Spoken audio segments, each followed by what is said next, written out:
비트코인 떡상빔이 나왔습니다. 저는 굉장히 깜짝 놀랐는데요. 그 이유는 여러가지 지표를 봤을 때 비트코인이 하락할 것이라고 저는 생각을 했었기 때문입니다. 여기 보시면은 헤드앤숄더 패턴이 완성이 되어가고 있었고, 비트코인은 하락이 이제 68% 정도 되는 그런 패턴인 라이징 웨지에서 자리를 잡고 있었기 때문에 저는 여기까지만 왔을 때도 이대로 떨어지겠구나 라고 생각을 했었습니다. 특히나 주말인지라 볼륨 같은 경우도 이렇게 내려가고 있었거든요. 근데 갑자기 난데없이 이런 상승이 일어나기 시작했습니다.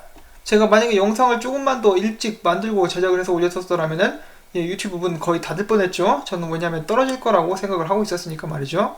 물론 이것은 제 의견만은 아니었습니다. 제가 오늘 또 여러분들께 소개를 해드릴 텐데, 여러가지 이제 유명한이라고 좀 말하기는 그렇지만은 이제 다른 사람들의 존중을 많이 받는 트레이더들이 하나같이 이제 비트코인의 하락을 보고 있었습니다. 이럴 때 이제 또 몇몇 분들께서는 이렇게 말씀하실 거예요. 차트 아무 의미 없다. 물론 이 차트 분석 또한 주관적이라고 볼 수가 있긴 있겠는데, 제가 이제 본 사람들의 의견이 틀렸다라고 이렇게 말씀드려야겠죠. 자, 그래서 이게 갑자기 난데없이 무슨 일인가 해서 혹시 무슨 뉴스가 있는 것은 아닌가 해서 계속 찾아봤습니다. 이제 특별한 호재거리는 없었고요. 이 똥선생님 트윗이 방금 2분 전에 올라왔습니다. 비트코인이 지금 당장 하락하지 않는다면은 이제 만불까지 폭발할 수도 있다, 이런 식으로 이야기를 하고 있습니다. 자, 과연 비트코인은 상승을 마치고 밑으로 돌아가게 될 것인가, 아니면은 정말로 위로 계속해서 미친듯이 뻗어 나갈 것인가, 조금만 있으면은 그 결과를 알 수 있게 되지 않을까 싶습니다. 지금으로 봤을 때 기세는 굉장히 무섭습니다. 자, 그러면 오늘 준비한 소식들을 보면서 이제 또 이야기를 해보도록 하겠습니다. 자, 먼저 러시아로 갑니다. 러시아 최대 국영은행에서 고객 암호화폐 수입 정보를 요구하고 나섰습니다. 그들의 이름은 스베르뱅크라고 하는데요. 여기에서는 자금 세탁 및 테러 자금 조달 방지를 하겠다라는 취지에서 고객의 원래 주소, 채굴 장비 정보, 해시율 등 구체적인 정보를 요구했습니다. 이와 관련해서 업계 관계자는 규제 프레임워크 내에서 운영되는 은행이 암호화폐 수익을 합법적으로 유통시키기 위한 절차라고 이야기를 했고요. 또한 러시아 법이 규정하지 않은 암호화폐 용어를 은행이 어떻게 어필할 수 있는지 혼란스럽다라고 이야기를 한 바도 있습니다. 러시아 정부는 지난 16일 암호화폐 규제화는 정부의 최우선 과제가 아니다라고 또 이야기를 한 바가 있습니다. 프랑스에서 유명한 영화 프로듀서인 도미닉 보도나트는 영화 제작에 블록체인 기술을 도입하자라는 제안을 했습니다. 이 블록체인 기술을 통해서 데이터의 완전성과 데이터 처리 속도를 보장하기 위해서 기존 시청물 등록 플랫폼에서 블록체인 플랫폼으로 이전을 해야 되며, 두 번째로 영화관, 입장권 수입 및 세금을 블록체인에 기록해서 허위 정보 기록 및 누수를 예방할 수도 있다. 세 번째로는 영화 배급 산업에 블록체인을 도입해서 회사, 플랫폼, 연기자, 연출자, 제작자 등 모든 인원에게 투명하고 공평하게 수익을 분배할 수 있을 것이라고 이야기를 했습니다.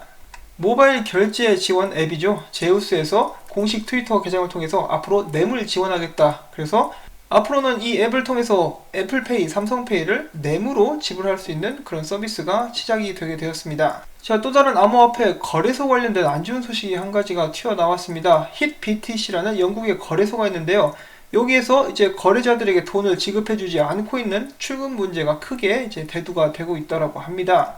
지금 이 상황이 몇 주째 지속이 되고 있다고 하고요. 사람들 사이에서는 먹튀다, 이 먹튀 논란이 일고 있습니다. 여기에 대해서 비트코인 개발자인 루크 데시 주니어도 이렇게 이야기를 했는데, 힛빗은 나를 포함해서 고객들의 자금을 갈취하고 있다, 이런 식으로 사람들에게 당부를 한 바가 있습니다. 이 부디 문제가 잘 해결이 됐으면 좋겠는데, 여러분들께서도 암호화폐 투자를 이제 적극적으로 하시는 분들이라면은 정말로 거래소에 대한 엄청난 신뢰가 있지 않는 한 여러분들의 암호화폐는 개인 지갑에 보관을 하시기를 바랍니다. 블록체인 기반 소액 결제 서비스 업체인 사토시페이에서 스텔라 루멘 기반의 솔라 월렛 모바일 버전을 출시했습니다.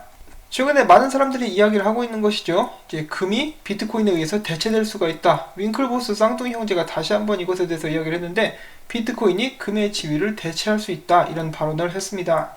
비트코인의 시가총액은 1,400억 달러다. 금의 시가총액은 7조 달러다. 이같이 시총의 차이로 비트코인이 저평가받고 있다. 비트코인은 2.0 버전의 금이며 금과 필적할 수 있으며 동시에 금의 지위에 타격을 줄 수 있다라고 이야기를 했습니다. 그리고 또 여기서 한 가지 황당한 발언을 덧붙이게 됩니다. 디지털화된 금, 비트코인은 어떠한 세력의 영향도 받지 않는다. 지랄. 아이고, 아무튼 여러분들께서는 이 비트코인이 금을 완전히 대체할 수 있다, 이 발언에 대해서 어떻게 생각을 하십니까?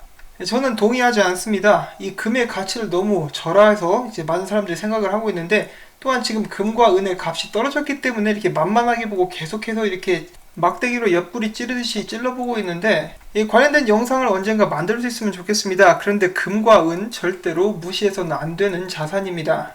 자, 아무튼 이것에 대해서 여러분들께서도 이렇게 이제 의견이 있으시면 꼭 남겨주시기를 바라고요. 자, 그 다음에 V체인 관련된 또 소식이 나왔습니다. V체인 같은 경우는 이 중국산 우유 같죠? 이 큐피드 팜에서 나오고 있는 이 우유를 그들의 블록체인, Thor 블록체인 솔루션을 통해 가지고 이 브라이트 코드와 함께 사용이 될 예정이다. 첫 번째로 상용화되는 그런 상품이 될 것이다. 이런 식으로 또 이야기를 하고 있습니다. 이 V체인도 정말 일을 열심히 하고 있죠. 자, 그 다음에 블록체인의 장점 중에 하나는 바로 이 짝퉁 방지라고 볼 수가 있겠습니다. 사실 이 V체인 같은 경우 그런 분야에서 크게 활약할 수 있는 그런 프로젝트인데, 이번 이 프로젝트 같은 경우는 V체인이 아닌 이더리움이 사용이 됐다고 합니다. 보시면은 루이비통 그리고 크리스찬 디올 블록체인으로 진품 구별할 수 있다라는 기사가 나왔습니다. 이더리움 전문 스튜디오 컨센서스가 다국적 럭셔리 회사인 LVMH, 모엣 헤네시, 루이비통, 마이크로소프트와 손잡고 명품을 위한 블록체인 기반 플랫폼인 아우라를 공개했습니다. 럭셔리 산업 전반에 제품 추적 및 진위 이력, 열람 서비스 역시 제공할 수 있도록 설계가 되었는데요. 이것을 통해서 진품 보증서, 제품 구성 성분, 그리고 관리 및 보관법 등을 확인할 수 있게 될 것이라고 합니다. 앞으로는 이 짝퉁도 이제 무서워서 걸칠 수 없는 그런 시대가 오게 되지 않을까 하는 생각도 듭니다. 자, 최근에 많은 암호화폐들이 하락을 경험을 하고 있죠. 비트코인 따라서 이렇게 널뛰기를 하고 있는 그런 상황인데, 이런 와중에도 큰 상승률을 보여주는 암호화폐들이 있었으니 그들은 바로 바이낸스 IEO 프로젝트들입니다. 매틱, FET, CELR 이런 암호화폐들은 계속해서 큰 상승을 보여주고 있다고 합니다. 그래서 사람들은 이거 혹시 바이낸스에서 펌핑 시키는 것이 아니냐 하는 음모론을 제기하기도 했습니다. 자, 제가 알기로는 중앙은행 관계자들 중에 최초로 비트코인에 관해서 긍정적인 발언이 나왔습니다. 이 영국 중앙은행 수석 경제학자가 한 대학 강연에서 비트코인이 현금을 대체할 가능성이 있다라고 밝힌 것인데, 엄청난 발전이죠. 그러면서 그는 지금 당장 그런 일들이 일어날 것이 아니라 앞으로 추후 20년에서 30년 안에 가능할 수도 있다라고 설명을 했습니다. 지금 아르헨티나 같은 경우는 어떻게 보면은 비트코인이 이제 그 나라의 법정 통화가 될 수도 있는 가능성이 높아져가는 나라인데, 물론 그런 과정이 쉽지는 않겠죠. 하지만 가능성은 있습니다. 블록체인 시장 조사 업체 비트코인 마켓 저널이 오는 2024년 비트코인 이용자가 2억 명에 달할 것이라고 관측을 했습니다. 과거 인터넷 시장의 성장 궤도와 비교를 해봤을 때 현재 비트코인은 과거 1994년에 위치해 있으며, 지금으로부터 약 5년 후인 2024년 비트코인이 주류로 부상하게 될 것이라는 전망이 나온 것이고요. 투자와 투기 수요에 더해서 일반 소비자들이 비트코인을 안전한 가치 저장소로 받아들이면서 비트코인 이용자 숫자가 지금보다 500% 이상 증가할 수 있다고 내다봤습니다. 그리고 지금 현재 2019년 기준으로 봤을 때 비트코인 지갑 숫자는 약 3,200만 개 정도가 된다고 합니다. 자, 며칠 된 소식이긴 합니다. 얼마 전에 컨센서스 2019 행사가 마무리가 되었죠. 이 행사에서 미국 대형 증권사인 TD 아메리트레이드의 스티븐 쿼크 부사장이 이렇게 이야기를 했습니다. 비트코인 가격이 널뛰기를 하고 있어도 기관 투자자들은 암호화폐 시장 진출을 계속해서 진행을 할 것이다 라고 이야기를 하는 것인데요. 그는 실제로 비트코인 변동성이 큼에도 불구하고 우버나 다른 종목에 비해서 비트코인이 더욱더 건강하다라는 그런 발언도 했습니다. 또한 그는 여기에 덧붙여서 6만 명에 이르는 고객들로부터 언제 새로운 상품을 내놓을지 문의하는 전화와 이메일이 쇄도한다라고 덧붙였고요. 기존 금융기관들이 일단 문을 열기만 하면은 엄청난 고객을 확보할 수 있을 것이라고 이렇게 이야기를 하면서 암호화폐 시장에 뛰어들 것을 촉구했다라고 합니다. 이 회사 내에서 비트코인 관련 교육 오프라인 행사를 열거나 하면은 정말 많은 사람들, 특히 이제 어린 세대라고 불리는 밀레니얼 세대뿐만 아니라 그들의 부모 세대도 암호화폐에 대한 투자에 관심이 꽤 크고, 마치 자녀와 부모가 각자 방에서 드라마 왕좌의 게임을 시청하고 있는 모양새라고 또한 설명을 했습니다. 암호화폐의 미래는 밝습니다. 그만큼 저희가 일찍 들어왔기 때문에 언젠가는 지금 이렇게 일찍 들어와서 고생한 보람이 분명히 있을 것이라고 말씀을 드리고 싶습니다. 자, 제가 앞서서 말씀드린 이제 많은 사람들이 알고 있는 트레이더 중에 한 명이 비트코인의 하락을 예측했다라고 말씀을 드렸었는데, 그 중에 한 명이 바로 이 피터 브란트입니다. 피터 브란트는 이렇게 이야기를 했어요. 이 비트코인의 상승 그런 추세였었던 포물선 패턴이 깨짐으로 해서 비트코인이 2200불까지 떨어질 수도 있다.